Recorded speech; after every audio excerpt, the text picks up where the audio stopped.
तो आज के इस वीडियो में हम ब्रिलियंट मॉडल पेपर सेट 2 से मैथमेटिक्स का ऑब्जेक्टिव हल करने वाले हैं। इससे पहले वाला वीडियो में हमने सेट 1 का ऑब्जेक्टिव हल किया था, सब्जेक्टिव भी हल किया था। इस वीडियो में हम सेट 2 से सॉल्व करने वाले हैं।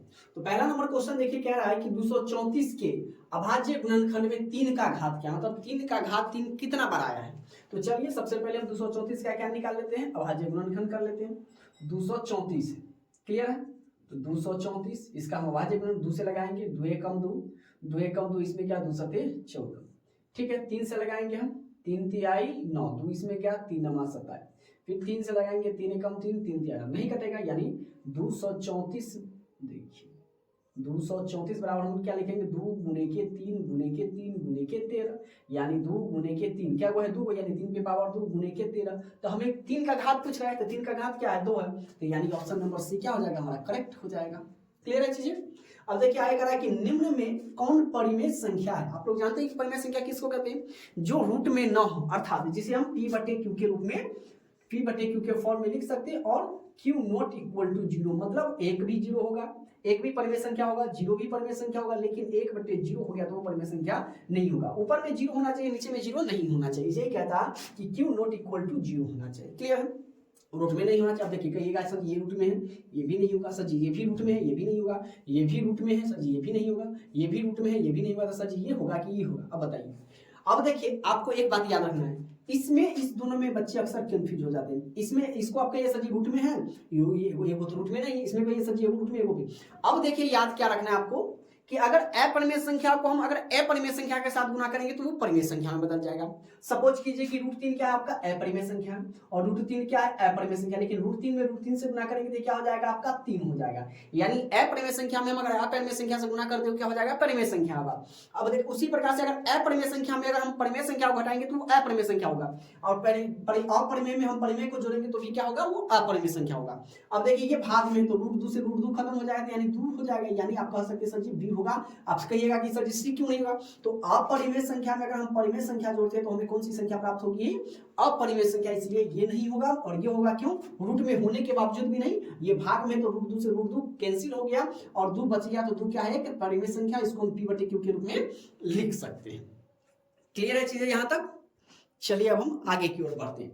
कह रहा है कि √2 क्या है, एक परिमेय संख्या है, अपरिमेय संख्या है, प्राकृतिक संख्या है, इनमें से कोई नहीं। भाई इनमें से कोई, इसको तो छोड़िएगा। चलिए परिमेय संख्या बिल्कुल नहीं, अभी हमने बताया कि जो रूट में है उसको परिमेय संख्या नहीं मानेंगे। प्राकृतिक संख्या जो 1 से शुरू होती है ये तो रूट में है, यानी ये क्या है अपरिमेय संख्या। आपका ऑप्शन नंबर बी क्या हो जाएगा, करेक्ट हो जाएगा। कह रहा है कि निम्नलिखित में कौन अपरिमेय संख्या, आप ये सर जी सब तो रूटे में है, तो किसको माने अपरिमेय, जिसका रूट निकल जाए। जिसका रूट निकल जाएगा उसको अपरिमेय नहीं कहेंगे, जिसका रूट निकल जाए उसको हम परिमेय कहेंगे, और जिसका रूट ना निकले उसे हम अपरिमेय। आपके सर इस 49 का वर्गमूल 7 हमने आपको पहले भी लिखाया था, वर्गमूल स्क्वायर लिखा दिया था, इसलिए आपको याद रखना है ये, यानी ये परिमेय संख्या ये होगा नहीं। 81 का 9 यानी ये भी नहीं होगा, 64 का 8, 36 का 6 ये भी नहीं होगा, यानी आपका अढ़ाई यानी √2.5 हो जाएगा।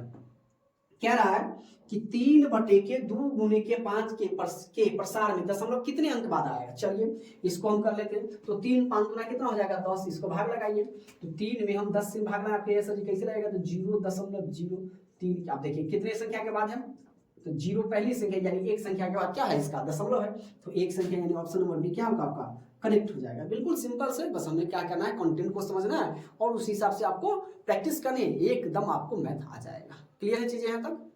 देखिए छठा नंबर क्वेश्चन कर रहा है कि संख्या 0.32 इसके ऊपर बार लगा हुआ है को p/q के रूप में लिखा जा सकता है। चलिए हम इसको जैसा नॉर्मल बनाते तो उसी प्रकार से इसको भी बनाना है।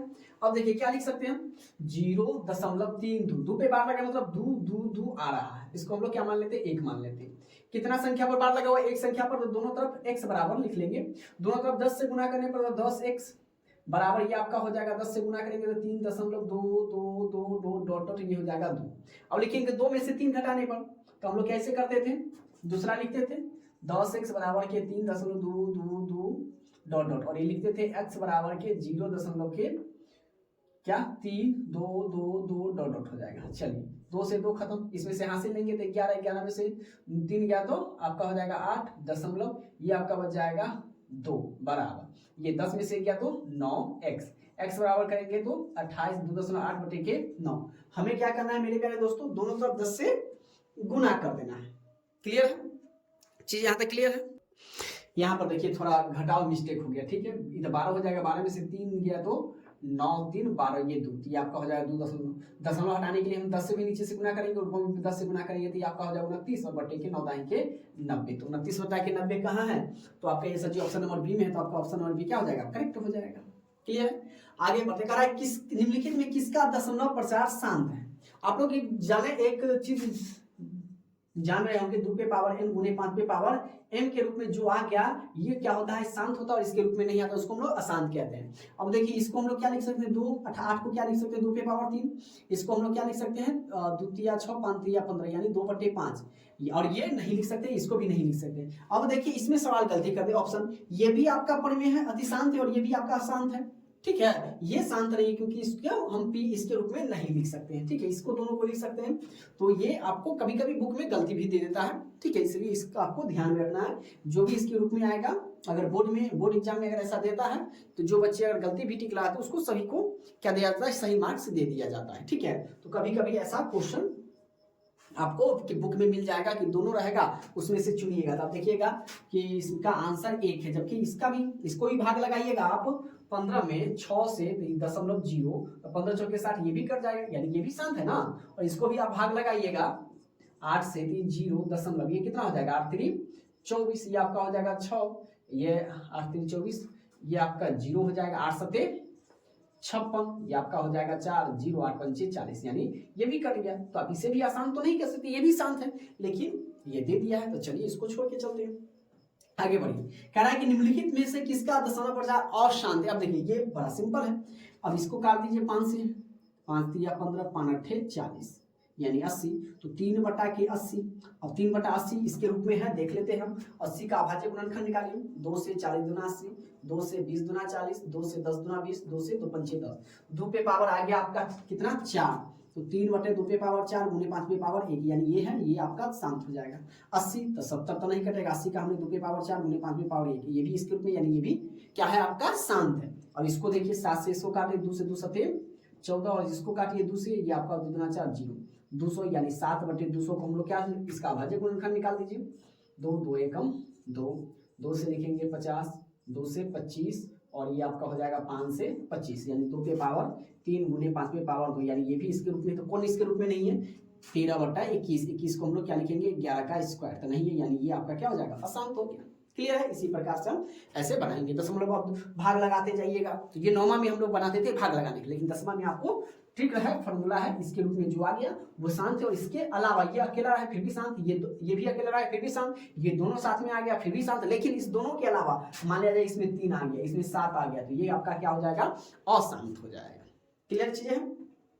अब क्या रहा है कि देखिए 0.105 को p बटे 2 पे पावर n गुने 5 पे पावर m के रूप में निम्नलिखित में से कौन है, इसके रूप में आपको बताना है। चलिए हम लोग बताते हैं, ये रूप में दे रहे टिक लगाना है कौन होता है। सबसे पहले दशमलव के बाद पहले तो पूरा संख्या लिख लेते हैं, 105, दशमलव के बाद क्या हुआ है 1 2 3, 1 पर उतना हम लोग 0 दे देंगे, 3 को है तो 3 को हम लोग 0 दे देंगे, ये हो गया p बटे के q में। अब इसके रूप में तो जो कटने वाला काट देते हैं, 5 दूना 10, 5 एकम 5, इसको भी काट दीजिए, 5 दूना 10 0 0, अब नहीं कटेगा तो 21 बटा 200, 200 का हम लोग निकालते हैं, तो 200 का भी हमने निकाला था, 2 पे पावर 3 और 5 पे पावर कितना है 2 है, ठीक है, 200 का 100, 2 का 100, 2 से 50, और फिर 2 से 100, 200 से 50, 200 से 25, 5 से 25, 5 से 25, तो चलिए इसको अब देखिए 200 को, तो ये आ जाएगा आपका कितना 21 बटा 2 पे पावर 3 गुने 5 पे पावर 2। अब देखिए ये है तो ये नहीं है, ये 5 पे पावर 2 है, 2 पे पावर 2 नहीं मिला, 2 पे पावर मिल गया, 5 पे पावर नहीं मिला, यानी आपका आंसर क्या हो जाएगा इनमें से कोई नहीं। अब देखिए इसमें भी आपको कंफ्यूज सर जी, अब ये तो दोनों दिले हैं, कौन होगा अक्सर बच्चे इसके जो करीब होगा इसमें टिक लगाते, ऐसा नहीं करना है, जो नहीं मिला आपके बनाने पर इनमें से कोई नहीं दिले ऑप्शन, आपको टिक लगा देना है, ठीक है। क्वेश्चन में क्या क्या कारण कि निम्नलिखित में कौन बहुपद नहीं है। अब देखिए बहुपद क्या है, बहुपद दो चीजों से मिलकर बना है, एक है आपका चर और एक है आपका अचर। अब चर अचर क्या है गुरुजी, तो चलिए हम बताते हैं आपको।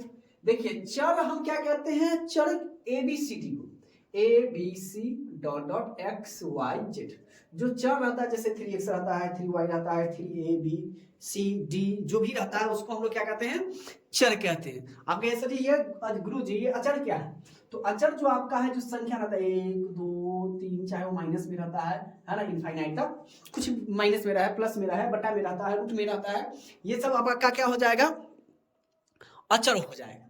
अब जब ये दोनों जब मिल जाता है तो उसी को हम लोग क्या कहते हैं, बहुपद कहते हैं। लेकिन इसमें भी एक कंडीशन है कि सर जी बहुपद अगर होगा तो हम किसको, सभी को बहुपद कहेंगे, तो नहीं, आप सभी को बहुपद नहीं कह सकते।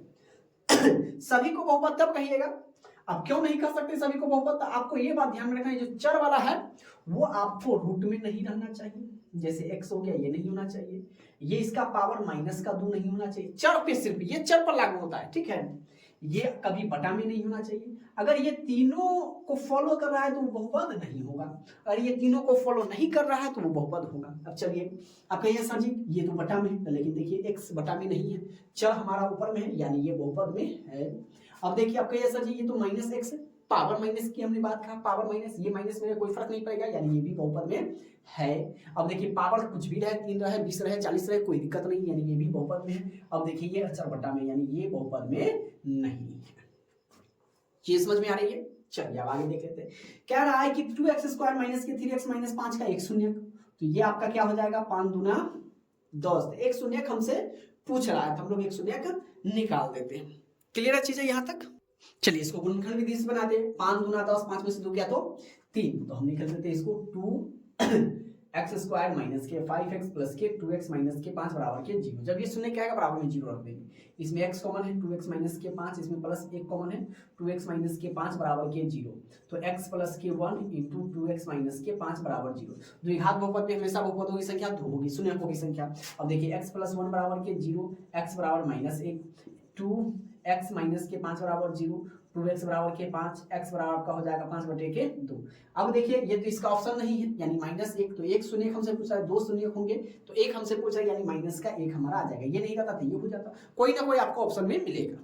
अब आगे कह रहा है एक घात वाला बहुपद क्या कहलाता है, आपको पता है जिस पर कोई घात ना हो यानी सीधे x लिख जाए या x प्लस 1, इसको हम लोग क्या कहते हैं, तो आपको हम बताए हुए थे रैखिक बहुपद कहते हैं। रैखिक बहुपद क्या कहते हैं, रैखिक बहुपद। और द्विघात जिस पर पावर 2 हो उसको हम लोग कहते हैं द्विघात। त्रिघात जिस पर पावर 3 हो उसे हम लोग क्या कहते हैं, त्रिघात बहुपद कहते हैं। क्लियर है चीजें? चलिए कह रहा है कि निम्नलिखित में त्रिघात बहुपद का सबसे व्यापक यानी मानक रूप, द्विघात बहुपद का पूछे तो द्विघात बहुपद का मानक रूप होता है x² प्लस के bx प्लस के c, और जहां a नॉट इक्वल टू 0, मतलब पहला वाला 0 के रूप में नहीं होना चाहिए, नहीं तो स्क्वायर ही नहीं रहेगा। उसी प्रकार से ये नहीं होगा, ये नहीं होगा, 3 होना चाहिए यानी आपका ये हो जाएगा, क्या हो जाएगा ax³ प्लस के bx² प्लस के cx प्लस के d, और जहां a नॉट इक्वल टू, सभी 0 होना चाहिए लेकिन a आपके 0 में नहीं होना चाहिए। क्लियर है? अब एक द्विघात बहुपद के शून्याङ्क होंगे, चलिए x² बराबर इसको उधर कर देंगे तो x माइनस के 3 बराबर के क्या कर देंगे 0 कर देंगे, तो x बराबर के x² बराबर के 3, इधर के स्क्वायर हटाएंगे तो इधर क्या आ जाएगा प्लस माइनस के √3, यानी एक बार प्लस में आपका √3 और एक बार माइनस में √3, चाहे पहले लिख सकते हैं या बाद में लिख सकते हैं, यानी ऑप्शन नंबर बी आपका क्या हो जाएगा, सही हो जाएगा।